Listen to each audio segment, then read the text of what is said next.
अस्सलामुअलैकुम प्यारे बच्चों, आप तमाम स्टूडेंट की रिक्वेस्ट के ऊपर मैं आपको आपके टेस्ट की जो है तैयारी करवाऊंगा। और ये जो है लेक्चर नंबर 1 है और इस लेक्चर के अंदर हम लोग सॉल्व करेंगे स्केलर एंड वेक्टर्स के एमसीक्यूज़। और यहाँ पे आप पीडीएफ देख सकते हैं। इस पीडीएफ के अंदर मैं आपको तमाम एमसीक्यूज़ सॉल्व करवाऊंगा स्केलर्स एंड वेक्टर्स के।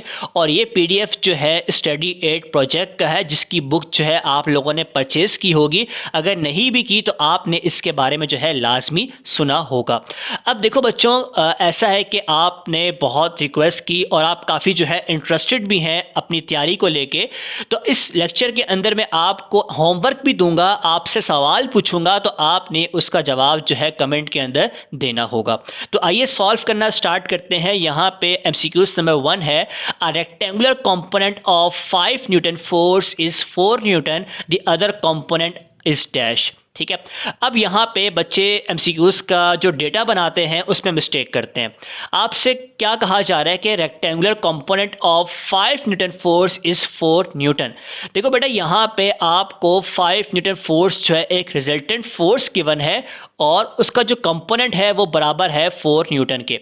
मतलब ये कि रिजल्टेंट फोर्स यहाँ पे बराबर है 5 न्यूटन के और जो उसका कंपोनेंट है, अब देखो यहाँ पे ये नहीं बताया गया कि इसका वो एक्स कंपोनेंट है, वाई कंपोनेंट है, ये नहीं बताया गया ना। तो आप जो है यहाँ पे सपोज कर लो कि एक्स कंपोनेंट बराबर है 4 न्यूटन के। अब आपको अदर कंपोनेंट फाइंड करना है, तो एफ वाई जो है यहाँ से आप फाइंड करोगे। अब यहाँ पे एक और चीज़ जो आपने गौर करनी है कि रेक्टेंगुलर का लफ्ज़ यहाँ पे यूज़ किया गया है। ठीक है। तो इस केस के अंदर आपके पास जो फॉर्मूला होता है रिजल्टेंट फोर्स का, वो बराबर होता है square root of F X square plus F Y square के। अच्छा, अब रिजल्टेंट फोर्स बराबर है 5 के, आपने 5 पुट कर दिया और यहाँ पे आपने x वाले फोर्स के कंपोनेंट का स्क्वायर करना है। 4 का स्क्वायर क्या हो जाएगा, 16 हो जाएगा और यहाँ पे एफ वाई स्क्वायर जो है वैसे आ जाएगा। अब देखो, आपने ये चीज़ फाइंड करनी है। आप स्क्वायरिंग ऑन बोथ साइड करोगे तो आपके पास यहाँ पे 25 हो जाएगा और यहाँ पे स्क्वायर रूट कैंसिल होके 16 प्लस एफ वाई स्क्वायर जो है आ जाएगा। ठीक है। अब इस 16 को आप वहां पे माइनस करवाओगे। 25 minus 16 is equal to F Y square और यहाँ पे 9 आ जाएगा और 9 is equal to F Y square. आप सॉल्व करोगे स्क्वायर को तो आपके पास जो है y कंपोनेंट बराबर होगा 3 न्यूटन के, जो कि आपका ऑप्शन बी क्या होगा, राइट आंसर होगा। एमसीक्यूज नंबर 2 की बात करते हैं। देखो बच्चों, आप लोगों ने तमाम पॉइंट्स को अपने पास नोट डाउन करना है और साथ साथ में जो है प्रैक्टिस भी करनी है, तभी आपको जो है समझ में आने वाला है। अब यहाँ पे आपसे कहा जा रहा है कि a vector in space has dash. अब यहाँ पे आप लोग अपने पास जो है पॉइंट को नोट डाउन कर लो। एमसीक्यूज नंबर 2 की बात की जा रही है। ठीक है। और जब आपसे बात की जाए स्पेस की, किस चीज़ की, स्पेस की अगर बात की जाए तो स्पेस में आपके पास होती है 3 डायमेंशन। कितनी, 3 डायमेंशन। और जब आपसे बात की जाए प्लेन की, ठीक है, तो प्लेन के अंदर आपके पास होती हैं 2 डायमेंशन। ठीक है। कहने का मतलब ये हुआ कि स्पेस के अंदर अगर वो आपसे पूछता है तो आपके पास वेक्टर के 3 कंपोनेंट्स होंगे। कितने होंगे, 3 कंपोनेंट्स होंगे। और इसी तरीके से अगर आपसे वो प्लेन के बारे में पूछेगा तो प्लेन के अंदर आपके पास जो है 2 कंपोनेंट्स होते हैं। ठीक है। तो आपसे अगर वो इस एमसीक्यूज के अंदर स्पेस की जगह पे प्लेन लिख दे तब आपका ऑप्शन सी राइट होगा। अभी हमारे वाले केस के अंदर ऑप्शन बी क्या है, इसका राइट आंसर है। एमसीक्यूज नंबर 3 की बात करेंगे। यहाँ पे आपको क्रॉस प्रोडक्ट जो है बताना है आई क्रॉस जे का। तो इस एमसीक्यूज को जो है मैं आपको डिटेल में समझाता हूँ। वैसे तो ये मैंने आपको पास पेपर में सॉल्व करवाया हुआ है, तो यहाँ पे जो है मैं आपको दोबारा से सॉल्व करवाऊंगा। आपने क्या करना है, आपने इस तरीके से पहले एक सर्किल जो है बना लेना है। ठीक है। इस सर्किल को बनाने के बाद आपने क्या करना है, यहाँ पे मेरे पास आई है और ये जो है मेरे पास जे है। ठीक है। और यहाँ पे जो है मेरे पास के है। ठीक है। आपको सॉल्व करना है कि आई क्रॉस जे जो है किसके बराबर होगा। अच्छा बच्चों, आपके पास 2 तरह की रोटेशन होती है। एक होती है क्लॉकवाइज, ठीक है, और सेकंड जो है आपके पास होती है एंटी क्लॉकवाइज। सही हो गया। अच्छा, अब आपके पास जो क्लॉकवाइज होती है ये नेगेटिव होती है और ये जो है मेरे पास क्या है, पॉजिटिव है। अच्छा, अब एक तो बच्चे बड़े कंफ्यूज होते हैं, उनको समझ में नहीं आता कि क्लॉकवाइज रोटेशन कौन सी है, एंटी क्लॉकवाइज कौन सी है। देखो बच्चों, आपको ये तो पता है कि आपकी जो घड़ी की जो सुई मूव करती है वो 12 से 1 पे आती है, फिर 1 से 2 पे आती है, 1 से फिर 2 से 3 पे आती है, तो ये एक क्लॉकवाइज डायरेक्शन है। अगर आप इसके अपोजिट जाओगे तो आपके पास होगा एंटी क्लॉकवाइज। ठीक है, अब यहाँ पे है आई क्रॉस जे। देखो ये आई है और ये जे है, आपको जाना है आई से जे पे। ठीक है, आप इस तरीके से गए, आपका आंसर जो है वो तो के बराबर ही आएगा, लेकिन अब ये मैटर करता है कि ये के प्लस का आएगा या नेगेटिव का आएगा। तो प्लस माइनस जो है डिपेंड कर रहा है रोटेशन के ऊपर। अब रोटेशन की अगर आप डायरेक्शन देखो तो ये क्लॉक के अपोजिट डायरेक्शन में, मतलब एंटी क्लॉकवाइज है, तो आपके पास पॉजिटिव का के आएगा। अच्छा, अब मैं आपको यहाँ पे एक और केस देता हूँ। अगर मैं यहाँ पे पूछूं कि मेरे को बताओ कि के क्रॉस जे जो है किसके बराबर होगा। अब इस केस के अंदर जो है के आपके पास ये रहा और जे ये रहा। अब आप कुछ इस तरीके से मूव करोगे। अब आप जा रहे हो क्लॉक की डायरेक्शन के अंदर। अगर क्लॉक की डायरेक्शन में जा रहे हो, आंसर तो आई आएगा, लेकिन माइनस का जो है आई आएगा। उम्मीद है कि आपको यह समझ में आ गया होगा। आपको जो है वो यहाँ से बहुत पूछ सकता है, आई क्रॉस जे पूछ सकता है, जे क्रॉस आई पूछ सकता है, जे क्रॉस के पूछ सकता है, तो कुछ भी पूछ सकता है। आपको सॉल्व करना जो है आना चाहिए। देखो बच्चों, अगर आपको समझ में आ रहा है तो आप मुझे कमेंट के अंदर लाजमी बताओ, क्योंकि आपका फीडबैक आएगा तभी जो है मैं आपको पढ़ाऊंगा, मुझे पता चलेगा कि भाई आपको जो है समझ में आ भी रहा है। एमसीक्यू नंबर 4 की बात करते हैं।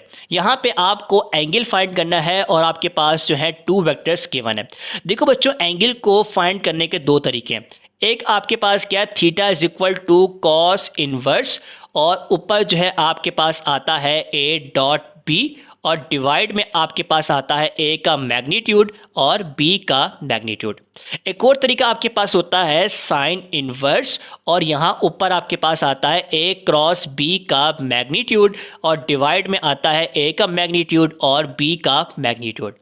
देखो बच्चों, आप दोनों से सॉल्व कर सकते हो, लेकिन आप जब एमसीक्यू सॉल्व करते हो ना, तो आपका सोल्यूशन नहीं देखा जाता, आपका सिर्फ और सिर्फ राइट ऑप्शन देखा जाता है। ठीक है, तो हम जो है फर्स्ट मेथड से सॉल्व करेंगे, क्योंकि इससे सॉल्व करना आसान है, क्योंकि ए क्रॉस बी को फाइंड करने में टाइम लगता है, तो हमने अपने टाइम को जो है सेव भी करना है। अच्छा, अब यहाँ पे ए और बी वेक्टर गिवन है, आप पहले इसका ए डॉट बी निकाल लो। अब ए डॉट बी कैसे निकालोगे कि आप आई वाले को आई से मल्टीप्लाई करोगे, जे वाले को जे से करोगे, और के वाले को के से करोगे। तो आइए सॉल्व करते हैं।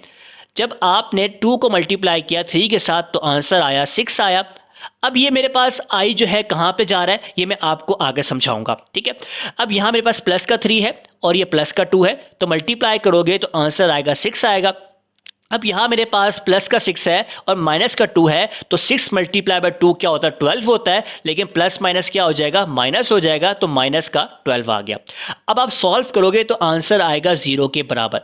मतलब ये कि आपके पास जो है theta is equal to cos inverse, ऊपर जो है 0 आ चुका है और नीचे आपको अभी आपने सॉल्व नहीं किया, आपको पता नहीं है। ठीक है, लेकिन देखो बच्चों, अगर आप ए और बी का मैग्नीट्यूड निकाल भी लेते हो तब भी आपके पास ओवरऑल जो है आंसर 0 बनेगा। तो फायदा आपका ए और बी का मैग्नीट्यूड निकालने का, आप अपना टाइम जो है आपने वेस्ट नहीं करना। ठीक है, अब आपने ये देखना है कि आपके पास ऐसा कौन सा एंगल है कॉस का जो 0 आंसर देता हो। तो बेटा आपके पास वो होता है 90 डिग्री। क्या होता है, 90 डिग्री आपके पास होता है। तो आपके पास ऑप्शन ए क्या होगा, राइट होगा। अगर आपको नहीं पता तो आप जो है कैलकुलेटर का यूज़ करो, तो वहाँ से आप बता सकते हो कि कॉस इनवर्स 0 जो है 90 डिग्री के बराबर होता है। नेक्स्ट हम मूव करेंगे 5 MCQs की तरफ। All the following are scalar except. अब यहाँ पे आपके पास जो है ना 4 ऑप्शन गिवन है, आपको बताना है कि इनमें से ऐसा कौन सा ऑप्शन है जो कि स्केलर ना हो। ठीक है, अब डेंसिटी आपके पास क्या है, एक स्केलर क्वांटिटी है, तो आपका ऑप्शन ए क्या हो गया, गलत हो गया। ऑप्शन बी में बात की जा रही है मैग्नेटिक फ्लक्स डेंसिटी की, तो ये आपके पास एक वेक्टर क्वांटिटी है। उसके अलावा बच्चों आप अपने पास एक और बात को नोट कर लो कि मैग्नेटिक फ्लक्स की अगर बात करता है ना, किस चीज़ की, मैग्नेटिक फ्लक्स की, तो ये आपके पास एक स्केलर है। क्या है, स्केलर। यहाँ पे मैग्नेटिक फ्लक्स डेंसिटी की बात की गई है, तभी ये आपके पास क्या एक वेक्टर क्वांटिटी है। आगे यहाँ पे हमारे पास ईएमएफ और वोल्टेज है, ये दोनों आपके पास क्या होते हैं, स्केलर होते हैं। तो आपको यहाँ से काफ़ी कुछ सीखने को मिल गया, सही है। तो आपने इन तमाम पॉइंट्स को अपने पास जो है प्रॉपर नोट करना है। एमसीक्यूज नंबर 6 की बात करते हैं। यहाँ पे आपसे कहा जा रहा है कि two forces act together on an object, the magnitude of their resultant is least when the angle between the forces is dash। अब यहाँ पे जो गौर करने वाला लफ्ज़ है ना, वो है यहाँ पे लीस्ट का लफ्ज़, ठीक है। मतलब ये कि आपसे ये कहा जा रहा है कि आप बताओ कि ऐसा कौन सा एंगल होगा जिसके ऊपर रिजल्टेंट जो है आपके पास क्या आए, मिनिमम आए। क्या आए, मिनिमम आए। एमसीक्यूज नंबर 6 के अंदर आप कुछ पॉइंट अपने पास नोट डाउन कर लें। आपके पास एक फॉर्मूला होता है रिजल्टेंट फोर्स का, square root of A square plus B square plus 2ab cos theta. ठीक हो गया। अब इस फॉर्मूले को अब मैं आपके लिए बहुत ज़्यादा सिंप्लीफाई करने जा रहा हूँ, ठीक है। अगर आपके पास एंगल हो 0 डिग्री का, तो आपके पास जो रिजल्टेंट निकल के आता है वो आता है मैक्सिमम, ठीक है। और इस केस के अंदर अगर आपको रिजल्टेंट निकालना हो तो आप सिंपली a प्लस बी कर देना, ठीक है। और इसी तरीके से अगर आपके पास एंगल हो 180 डिग्री का, तो आपके पास रिजल्टेंट आता है, मिनिमम आता है, और आप यहाँ पे सॉल्व करोगे a माइनस बी को करके, ठीक है। तो आपको ये फॉर्मूला जो है यूज़ करने की ज़रूरत नहीं है। आप करोगे तब भी आपका आंसर जो है वही निकल के आएगा जो आपके इस और इस जगह से आ रहा होगा, ठीक है।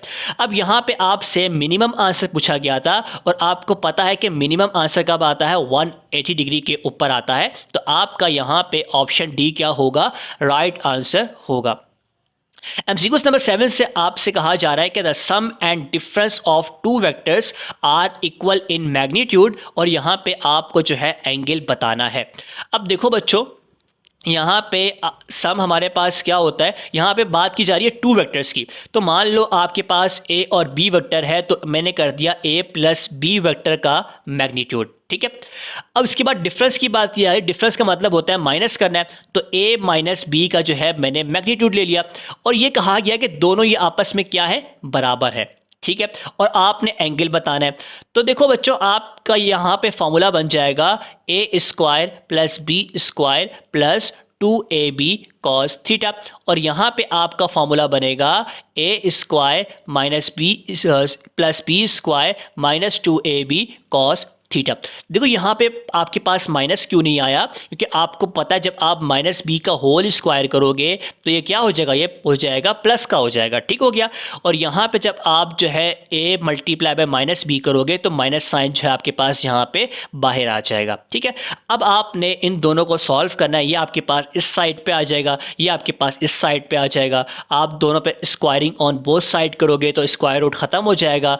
आप यहाँ से एंगल निकालोगे तो एंगल बराबर आएगा 90 डिग्री के। आपका यहाँ पे ऑप्शन बी राइट है। आपने सॉल्व करना है। आपको प्रॉब्लम आती है तो आपने कमेंट के अंदर लाजमी लिखना है, ठीक है। एमसीक्यू नंबर 8 की बात करेंगे। कहा जा रहा है कि अगर वेक्टर को मल्टीप्लाई किया जाए नेगेटिव नंबर से तो उसकी डायरेक्शन के ऊपर क्या फ़र्क पड़ेगा। देखो बच्चों, ऑप्शन ए तो गलत हो गया, डायरेक्शन जो है सेम नहीं रहती, ठीक है। मान लो आपके पास ये एक वेक्टर था, ठीक है। अब जब आपने इसको मल्टीप्लाई किया नेगेटिव नंबर के साथ तो इसकी डायरेक्शन जो है कुछ इस तरीके से हो गई, ठीक है। मतलब ये कि अपोजिट डायरेक्शन हो गई वेक्टर की ना।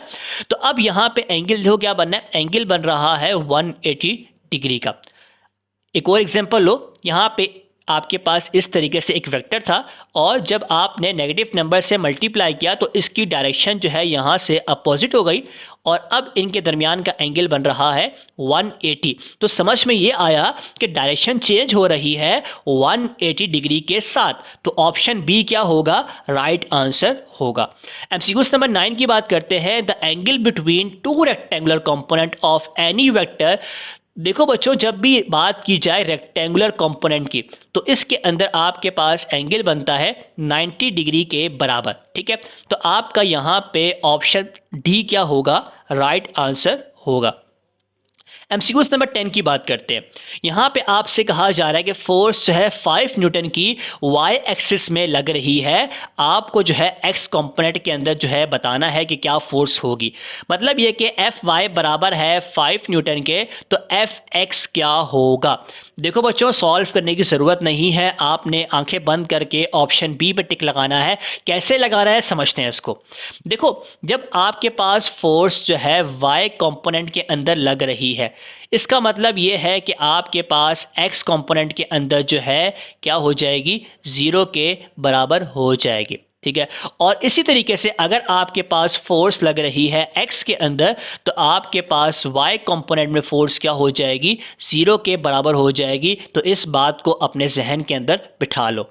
अगर देखो आपको एमसीक्यूज समझ में आ रहे हैं, आपकी तैयारी अच्छी हो रही है, तो आप इस वीडियो को लाजमी लाइक भी करो और अपने दोस्तों के साथ जो है लाजमी इसको शेयर भी करो, ताकि उनका भी जो है फ़ायदा हो सके। एमसीक्यूज नंबर 11 की बात करते हैं। यहाँ पे आपसे कहा जा रहा है कि if the resultant of two forces of magnitude 3 Newton and 4 Newton is 5 Newton. अब यहाँ पे बच्चे जो है ना समझने में मिस्टेक करते हैं। देखो, यहाँ पे आपको जो रिजल्टेंट गिवन है वो बराबर है 5 न्यूटन के।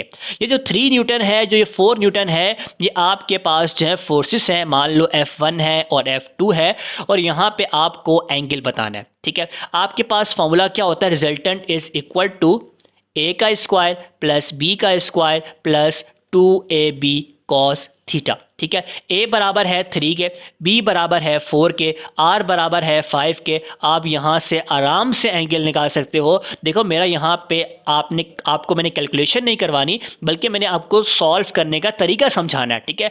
कैलकुलेशन तो माशाल्लाह आप लोग खुद कर सकते हो। तो आपके पास यहाँ पे एंगल आएगा 90 डिग्री के बराबर, तो आपने इसको कंप्लीट करना है। ठीक है।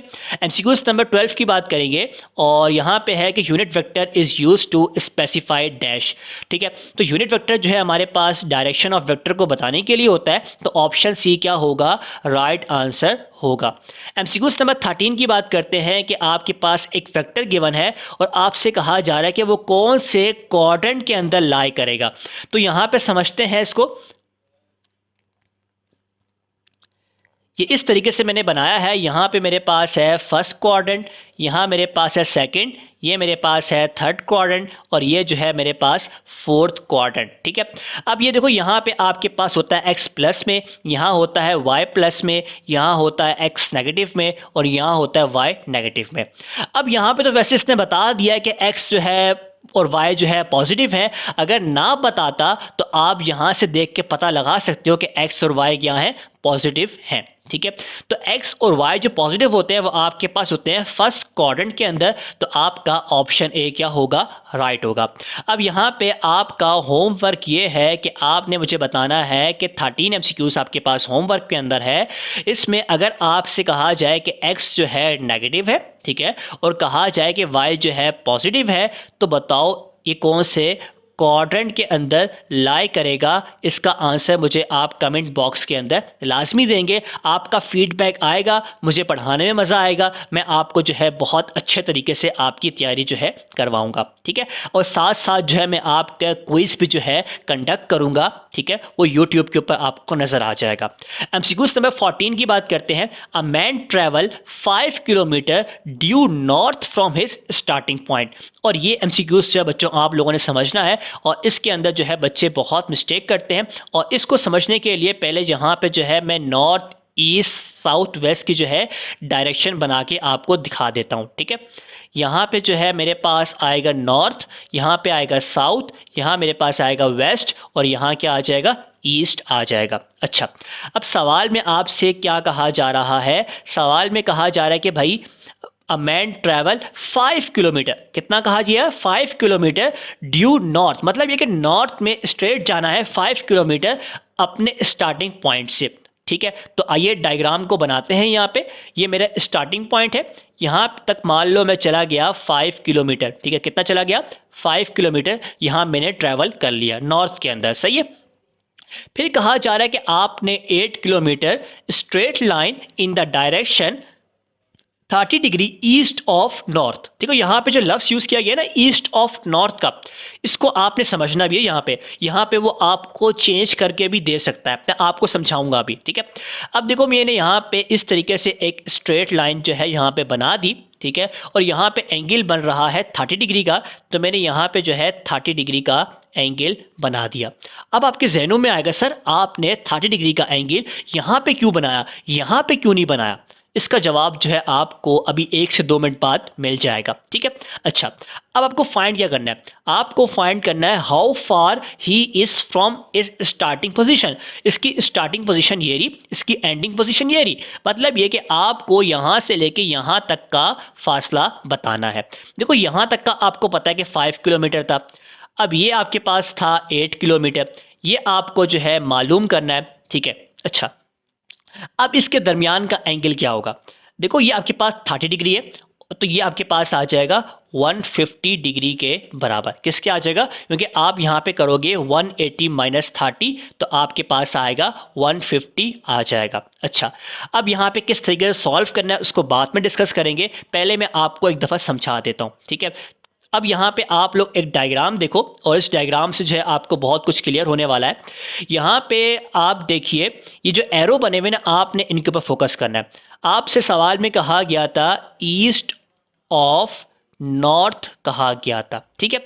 अब यहाँ पे देख रहे हो आप लिखा हुआ है ईस्ट ऑफ नॉर्थ लिखा हुआ है, तो इसने एंगल जो है यहाँ से बनाया है, ठीक है। अच्छा, देखो बच्चों जहाँ पे आखिरी जो लफ्ज़ लिखा हुआ है ना नॉर्थ लिखा हुआ है, तो आपका एंगल जो है नॉर्थ से बनेगा। अब यहाँ पे क्या लिखा हुआ है, north of the west axis, इसका मतलब है कि आपका एंगल बनेगा वेस्ट से और जाएगा नॉर्थ की तरफ जाएगा। अब यहाँ पे अगर लिखा हुआ है ईस्ट और साउथ, इसका मतलब है कि साउथ से एंगल बनेगा और ईस्ट की तरफ जाएगा। देखो यहाँ पे आपके पास साउथ है, ये साउथ से एंगल बना और ईस्ट की तरफ जो है जा रहा है, तो इस तरीके से आपने इसका एंगल जो है बनाना होता है। तो आपको समझ में आया होगा कि मैंने यहाँ पे 30 डिग्री का एंगल जो है इस तरीके से क्यों बनाया है। यहाँ पे ईस्ट ऑफ नॉर्थ लिखा हुआ था, मतलब ये कि मुझे नॉर्थ से एंगल बनाना है जो कि ईस्ट की तरफ जाए, ठीक है। आई होप आपको ये पॉइंट क्लियर हो चुका होगा। अच्छा, अब यहाँ पे जो मैं फॉर्मूला यूज़ करूँगा, मैं यूज़ करूँगा कोसाइन लॉ का, B square is equal to A square plus C square minus 2ac cos beta. देखो आपके पास ये मान लो ये है a के बराबर 5 किलोमीटर, c बराबर है 8 किलोमीटर के, b आपको फाइंड करना है। अच्छा, अब बीटा क्या है, b के सामने जो एंगल होगा वो क्या कहलाएगा, बीटा कहलाएगा, और बीटा बराबर है 150 डिग्री के, ठीक है। तो आप देखो कि आपके पास सवाल के अंदर तमाम डेटा कंप्लीट हो चुका है, तो मतलब आप भी यहाँ से आराम से निकाल सकते हो। आपने खुद निकालना है, आपके पास ऑप्शन ए राइट आएगा, आपने मुझे बताना है कि आपसे सॉल्व हुआ या फिर नहीं हुआ। आपका यहाँ पे होमवर्क भी है, होमवर्क का सवाल यहाँ पे मैंने लिख दिया है, तो आपने मुझे इसका लाजमी आंसर देना है। ये आपके पास जो है MCQs नंबर 14 का होमवर्क है, ठीक है। और इसकी मैं आपको एक हिंट देता हूं, इसके अंदर जो है हमारे पास क्या बनेगा, राइट एंगल जो है, राइट एंगल बनेगा, ठीक है भाई। राइट एंगल का मतलब यह है कि 90 डिग्री का जो है एंगल बनेगा। अब आपने जो है मुझे बताना है कि इसके स्टार्टिंग पॉइंट से जो है कितना जो है डिस्टेंस होगा, आपने खुद सॉल्व करना है, ठीक है। नेक्स्ट हम मूव करेंगे MCQs नंबर 15 की तरफ, और यहाँ पे आपसे कहा जा रहा है कि magnitude of the resultant of 3 component of a vector, मतलब ये कि आपको रिजल्टेंट गिवन है, उसका मैग्नीट्यूड बराबर है f बराबर है 3 के, ठीक है। अच्छा, x कंपोनेंट बराबर है 2 के और y कंपोनेंट बराबर है 1 के, और आपको फाइंड करना है z कंपोनेंट। बहुत ही सिंपल है, बच्चों वाला MCQs है, आप खुद भी सॉल्व कर सकते हो। fx का स्क्वायर प्लस fy का स्क्वायर प्लस fz का स्क्वायर, ठीक है। अब ये बराबर है हमारे पास 3 के। अच्छा, x बराबर है 2 के, 2 का स्क्वायर क्या होगा, 4 हो जाएगा, और यहाँ पे 1 का स्क्वायर क्या हो जाएगा, 1 हो जाएगा। आपको fz जो है फाइंड करना है। स्क्वायरिंग ऑन बोथ साइड करोगे, यहाँ पे 9 हो जाएगा, 4 प्लस 1 क्या हो जाएगा, 5 हो जाएगा, और यहाँ पे fz स्क्वायर आ गया। 9 माइनस 5 क्या होता है, 4 होता है। और यहाँ पे देखो बच्चे मिस्टेक क्या करते हैं, बच्चे 4 के ऊपर आंसर लगाते हैं। अब उनको ये नहीं पता कि यहाँ पे स्क्वायर है, स्क्वायर भी तो ख़त्म करना है। स्क्वायर ख़त्म करोगे तो आंसर क्या आएगा, ऑप्शन सी क्या होगा, राइट आंसर होगा। फिर बच्चे बोलते हैं सर हमारे तो 60 से 70 MCQs ठीक हुए हैं, और जब नंबर आते हैं तो बच्चे फेल निकल आते हैं। तो क्यों फेल आते हैं भाई? यही मसला होता है कि आप जो है एमसीक्यूज को सही तरह सॉल्व नहीं करके आते, ठीक है। तो आपने इस चीज़ के ऊपर जो है मेहनत करनी है। एमसीक्यूज नंबर 16 की बात करते हैं। Which pair of the following forces will never give resultant forces of 2 Newton. बहुत ही मशहूर एमसीक्यूज, बहुत दफ़ा आ चुका है, ठीक है। आपने सॉल्व कैसे करना है, देखो आपने अपने ऑप्शंस के अंदर ना मैक्सिमम भी निकालना है और मिनिमम भी निकालना है। अब मैक्सिमम और मिनिमम कैसे निकालना है मैं आपको अभी जो है समझा के भी आया हूँ ऊपर, कि आपने जो है मैक्सिमम और मिनिमम निकालना है a प्लस बी और a माइनस बी करके, ठीक है। तो आइए सॉल्व करते हैं इस एमसीक्यूज को। यहाँ पे जब आप इसका मैक्सिमम निकालोगे 2 + 2 क्या होगा, 4 न्यूटन आ जाएगा। और यहाँ पे जब माइनस करोगे 2 - 2 क्या होगा, 0 न्यूटन आएगा। अच्छा, अब यहाँ पे देखो 0 न्यूटन है और ये 4 न्यूटन है, मतलब ये कि आपके पास जो रिजल्टेंट फोर्स आएगी ना वो 0 से लेके 4 के दरमियान आ सकती है।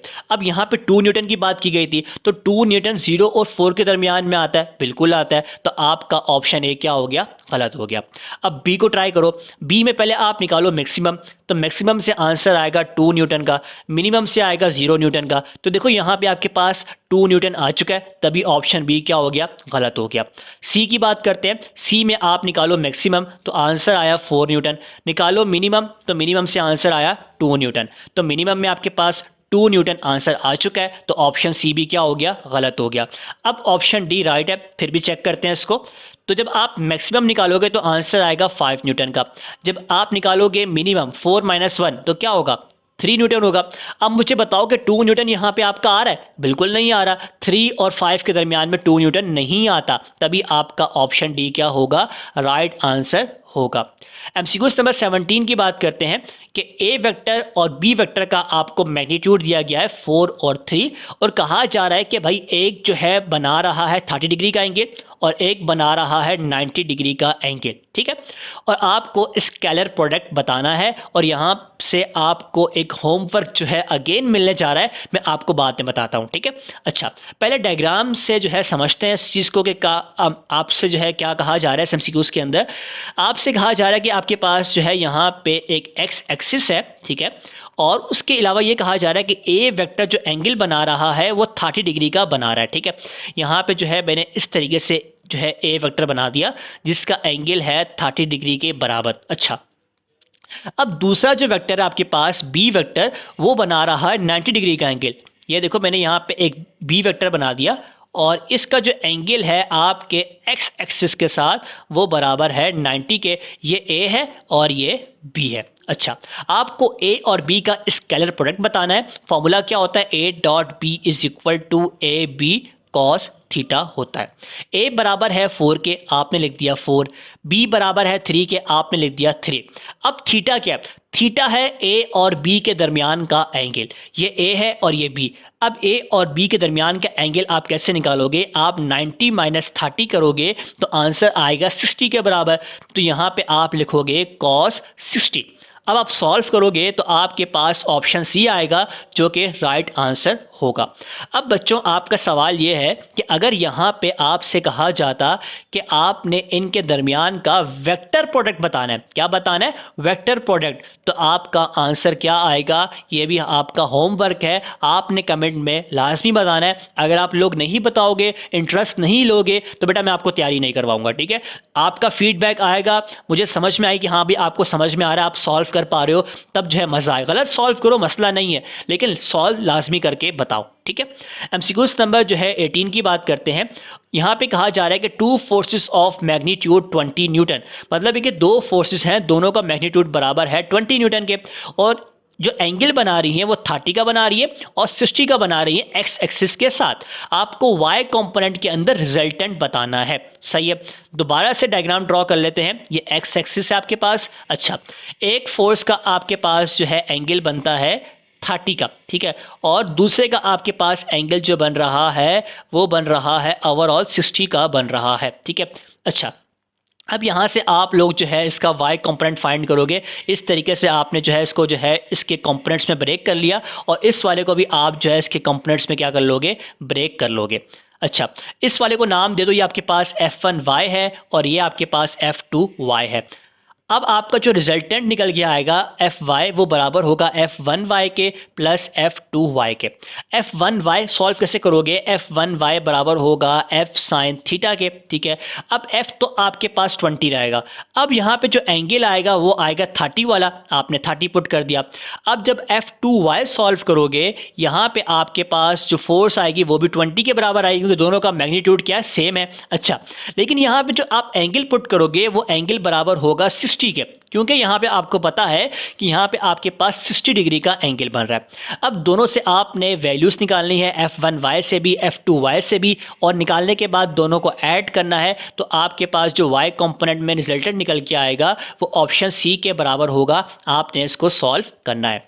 एमसीक्यू नंबर 19 की बात करते हैं। यहाँ पे आपसे कहा जा रहा है the scalar product of two vector is negative. मतलब ये कि आपके पास होता है a dot B is equal to A B cos theta, ठीक है।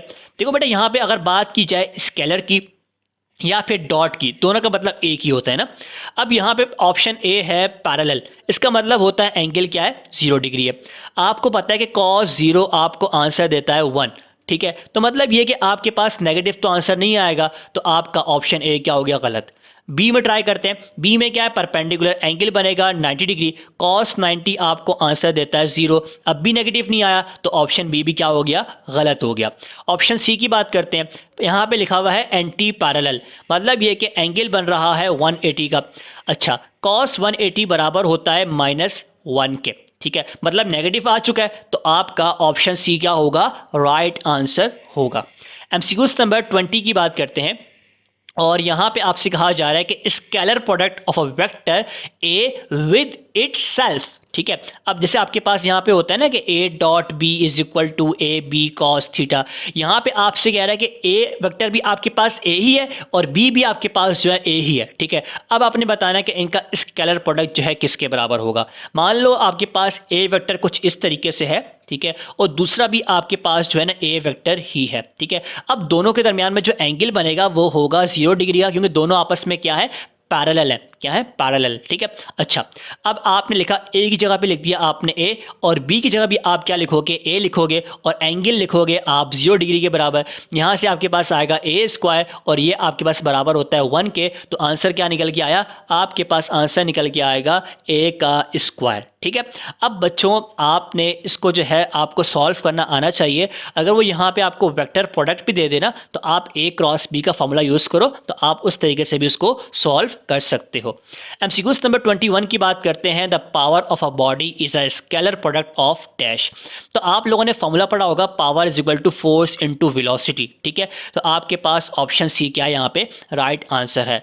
और मुझे बताओ कि आप लोगों को अब आवाज़ कैसे आ रही है, क्योंकि पहले जो है काफ़ी ज़्यादा प्रॉब्लम था, बच्चों को जो है वीडियो के अंदर जो है साउंड का प्रॉब्लम होता था। अब जो है मैंने इस मसले को हल किया है, और उम्मीद है कि आपको जो है अब बहुत ही क्लियर जो है आवाज़ जो है सुनाई दे रही होगी, ठीक है। एमसीक्यू नंबर 22 की बात करते हैं। Following are the example of dot products. देखो, यहाँ पे कोई इसने इसी तरह बात नहीं की कि क्या चीज़ फाइंड करनी है, क्या करना है, बोल रहा है कि यहाँ पे आपको जो है डॉट प्रोडक्ट्स की एग्जांपल दी हुई है, ठीक है। तो इस एमसीक्यूज को हम सॉल्व नहीं करेंगे। एमसीक्यू नंबर 23 की बात करते हैं। यहाँ पे क्या कहा जा रहा है कि a vector which can be displace parallel to itself and applied at any point is known as dash। तो बेटा, ये आपके पास सिंपल फ्री वेक्टर की डेफिनेशन लिखी हुई है कि एक ऐसा वेक्टर जिसको आप पैरेलल डिस्प्लेस कर सको और किसी पॉइंट पे अप्लाई कर सको। तो यहाँ पे आपके पास सिंपल जो है डेफिनेशन थी फ्री वेक्टर की, तो ऑप्शन ए क्या होगा, राइट होगा। आगे आपको 24 एमसीक्यूज के अंदर बताना है, तो इसको यहाँ पे समझते हैं। देखो, अगर यहाँ पे आपके पास लिखा होता आई डॉट आई, या फिर लिखा होता जे डॉट जे, या फिर के डॉट के, कहने का मतलब है कि अगर आपके पास दोनों सेम सेम आते तब आपके पास बराबर होते 1 के, ठीक है। डॉट के अंदर, डॉट की बात कर रहा हूँ बेटा, यहाँ पे मैं 1 के बराबर होंगे, सही है। अब जो मैंने आपको ऊपर सॉल्व करवाया था ना एमसीक्यूज नंबर 4, यहाँ पे मैंने आपसे कहा था कि आई कहाँ पे जा रहा है, मैं आपको बताऊंगा। जब यहाँ पे आई से मल्टीप्लाई होगा, जे से मल्टीप्लाई होगा, तो 1 के बराबर होता है, तभी वो आपके पास जो है वहाँ पे ख़त्म हो जाएगा, सही हो गया। अच्छा, लेकिन जब डिफरेंट आ जाए, मतलब आई जे आ जाए, जे के आ जाए, डिफरेंट आ चुके हैं, डिफरेंट में आंसर आता है 0 के बराबर, तो आपका ऑप्शन बी क्या होगा, राइट आंसर होगा। अब देखो क्रॉस में अगर डिफरेंट आते हैं तो वो जो है मैंने आपको तरीका समझा दिया है, लेकिन अगर क्रॉस में सेम आ जाए, मतलब है कि आई क्रॉस आई आ जाए या फिर जे क्रॉस जे आ जाए, तब आंसर क्या आएगा, 0 आएगा। क्रॉस में सेम आते हैं तो आंसर 0 आता है, डॉट में सेम आते हैं तो आंसर क्या आता है, 1 के बराबर आता है। सही हो गया। एमसीक्यूज नंबर 25 की बात करेंगे। यहाँ पे आपको जो है two sides of a triangle given है, वेक्टर ए गिवन है, वेक्टर बी गिवन है, आपको ए क्रॉस बी जो है सॉल्व करना है। तो बहुत सिंपल एमसीक्यूज है, मैं फिर भी आपको बता देता हूँ कि आपने किस तरीके से जो है ए क्रॉस बी सॉल्व करना होता है। बेटा मैंने आपको जो है कैलकुलेटर से सॉल्व करने का जो है तरीका समझाया हुआ है, अगर आपने वो वीडियो नहीं देखी तो आप उसको जो है लास्ट में जाके देख सकते हैं। ए हमारे पास है 3, 6 और -2, तो यहाँ पे जो है मैंने लिख दिया 3, 6 और ये माइनस का 2 लिख दिया। उसके अलावा बी मेरे पास क्या है, 4, -1 और 3, ठीक है, 4, -1 और ये 3। अब आपको जो है सॉल्व करना आता होगा, मैं ये कंसिडर करके चल रहा हूँ कि आप जो है 3/3 का डिटर्मिनेंट सॉल्व कर सकते हो। अगर आपसे नहीं होता तो आप मुझे कमेंट के अंदर जो है लाजमी बताओ, मैं आपको जो है सॉल्व करवा दूंगा, ठीक है। अभी जो है मैं यहाँ पे डायरेक्ट कर रहा हूँ, जल्दी के अंदर कर रहा हूँ, ताकि आपको जो है मैं ये समझ रहा हूँ कि आपको करना आता है, ठीक है। अच्छा, तो सॉल्व करने के बाद जो है मेरे पास कुछ इस तरीके से इसका आंसर आएगा। यहाँ पे आया 16 आई, और यहाँ पे मेरे पास आया -17 जे, और यहाँ मेरे पास आया -27 के। तो आपके पास यहाँ पे ऑप्शन बी राइट है, लेकिन यहाँ पे मिस्टेक है कि यहाँ पे 6 नहीं आएगा, यहाँ पे 27 आएगा। ठीक हो गया। अच्छा, एमसीक्यूज नंबर 26 की बात करते हैं। यहाँ पे आपसे कहा जा रहा है कि पार्टिकल मूव कर रहा है from position R1 to R2, और आपको जो है फोर्स गिवन है, आपको जो है वर्क डन फाइंड करना है। वर्क डन क्या होता है आपके पास, फोर्स इनटू डिस्प्लेसमेंट होता है। अब यहाँ पे जो बच्चे मिस्टेक करते हैं उनको ये समझ में नहीं आता कि उनने R1 में से R2 को माइनस करना है या फिर R2 में से R1 को माइनस करना है, ठीक है। अच्छा, तो सॉल्व कैसे करोगे, R1 R2। अच्छा, अब देखो यहाँ पे मैंने इस तरीके से बना दिया। अब आप बोलेंगे सर आपने ये एरो जो है ना R2 के ऊपर लाके क्यों खत्म किया, ठीक है। आप इसको इस तरीके से भी तो लिख सकते हो, आपने इस तरीके से क्यों नहीं लिखा, मतलब R1 के ऊपर एरो क्यों नहीं आया।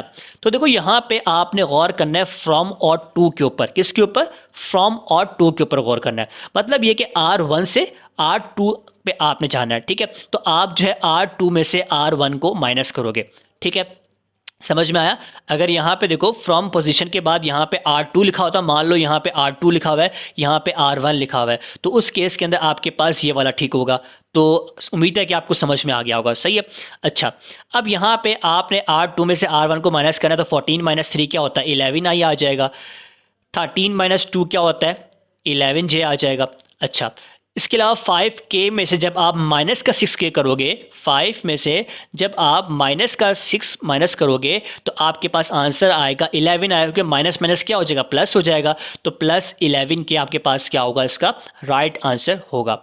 अब आपके पास यहाँ पे जो है पोजीशन निकल के आ चुकी है, फोर्स का वेक्टर आपके पास पहली है, तो आपने डॉट प्रोडक्ट फाइंड करना है। आपको जो है ये डॉट प्रोडक्ट सॉल्व करना आता है, तो आपने जो है यहाँ से वर्क डन निकालना है, जो कि आपके पास ऑप्शन बी के बराबर होगा।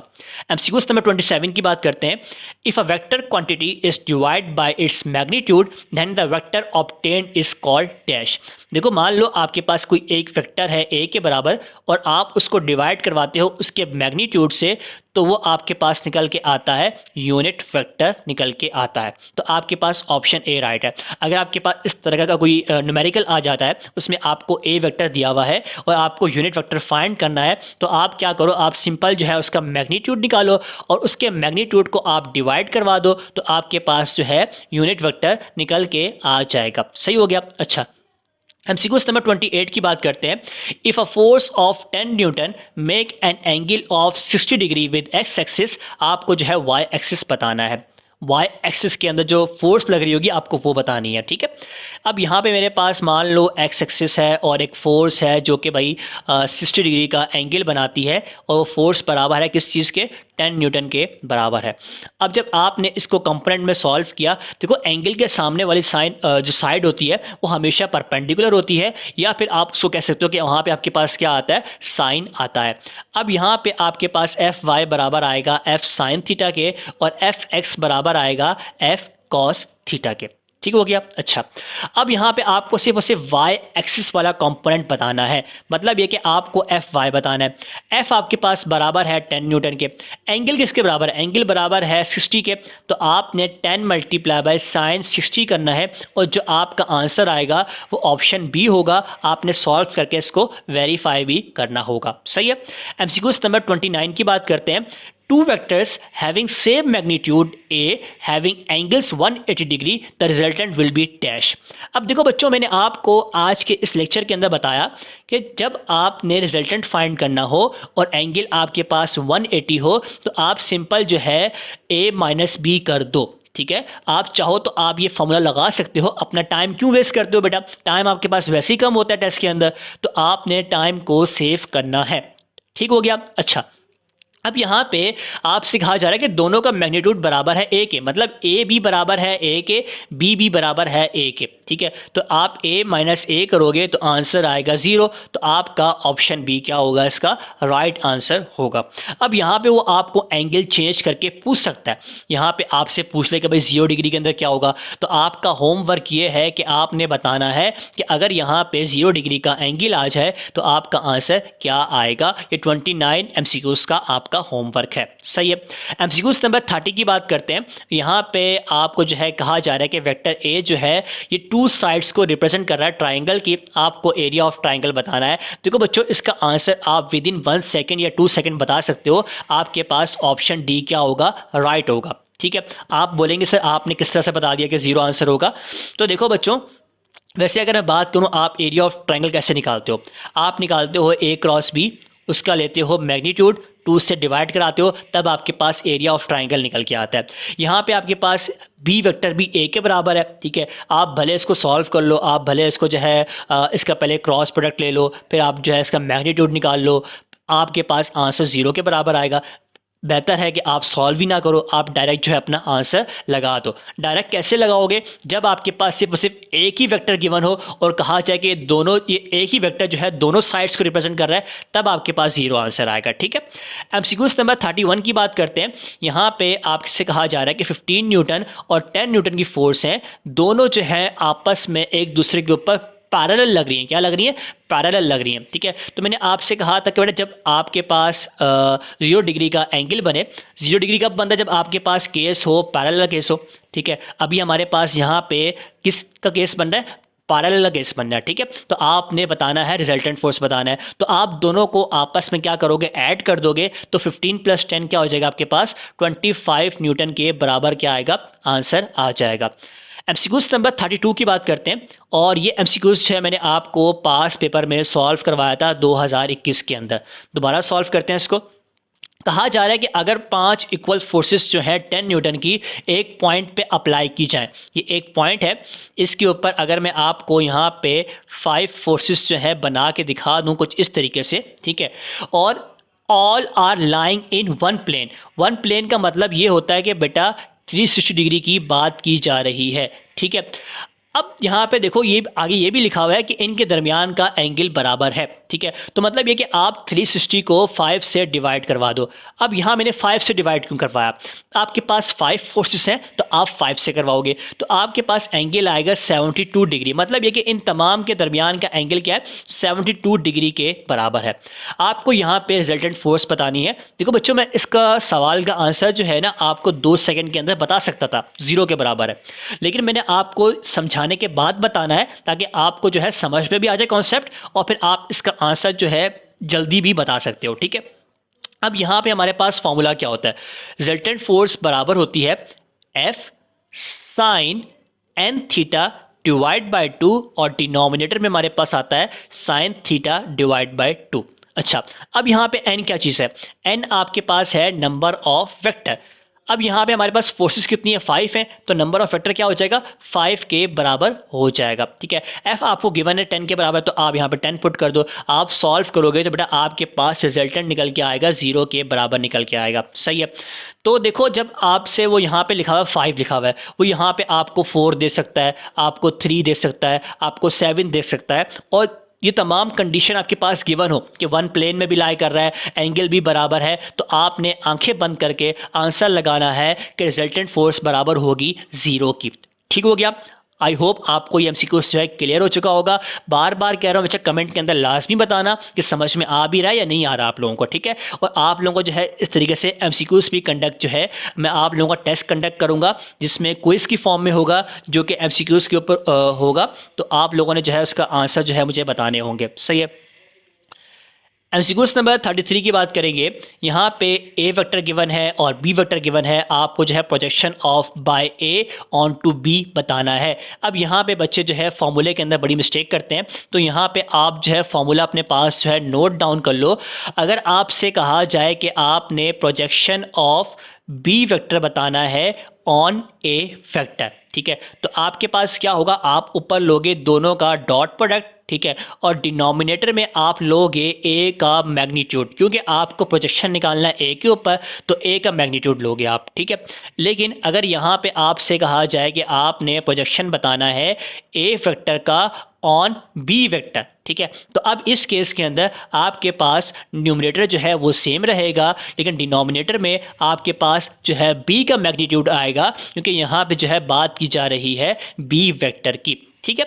अब यहाँ पे हमारे पास जो एमसीक्यूज है, इसके अंदर आपको जो है बी वेक्टर के ऊपर प्रोजेक्शन निकालनी है। इसका मतलब यह है कि आपके पास डिनोमिनेटर के अंदर जो है बी का मैग्नीट्यूड आएगा, ऊपर आपने जो है दोनों का डॉट प्रोडक्ट लिखना है।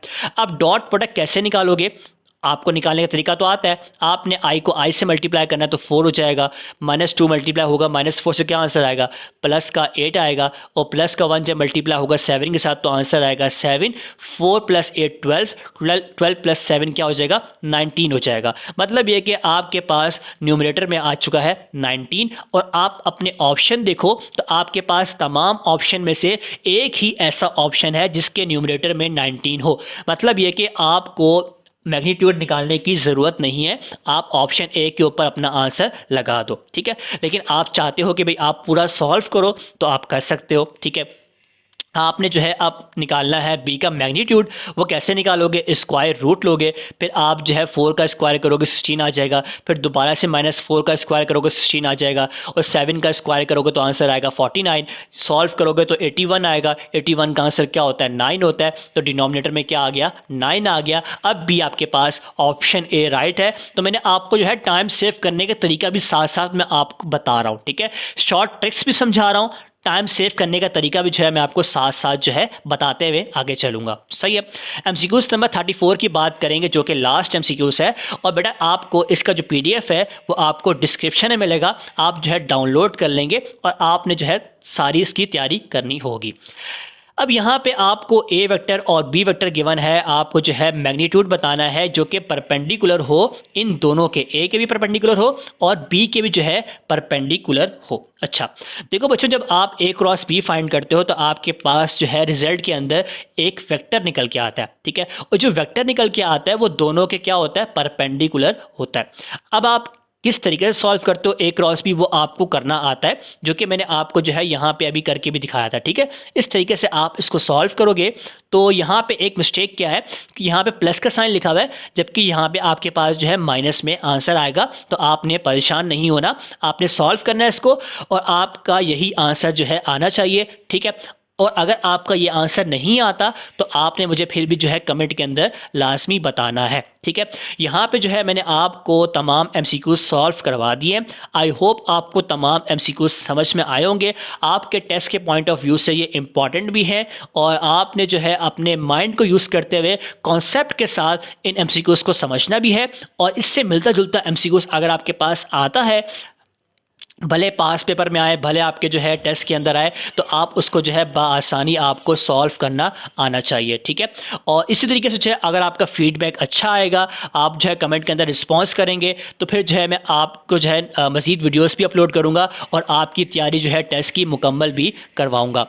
कोई सवाल है तो कमेंट में लाजमी पूछो, आपको जो है उसका जवाब भी मिलेगा। जो होमवर्क दिया है उसकी भी जो है लाजमी प्रैक्टिस करो, ठीक है। और अब तक के लिए इतना ही। हमारे चैनल को भी सब्सक्राइब करें। नॉलेज पूल और अल्लाह हाफिज़।